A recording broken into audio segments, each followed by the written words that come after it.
কি হবে আমি জানি না, আল্লাহ আমারে বাঁচা।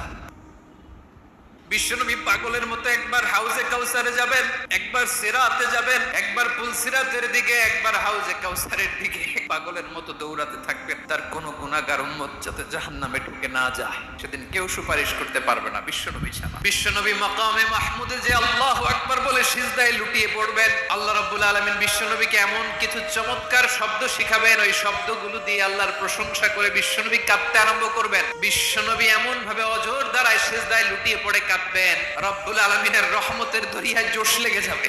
রব্বুল আলামিন এই দৃশ্য থেকে সহ্য করতে পারবেন না। রব্বুল আলামিন বলবেন, ইয়া মুহাম্মদ ইরফা রাসাক, ও নবী আপনি মাথা তোলেন, আপনার কান্না আমি সহ্য করতে পারি না।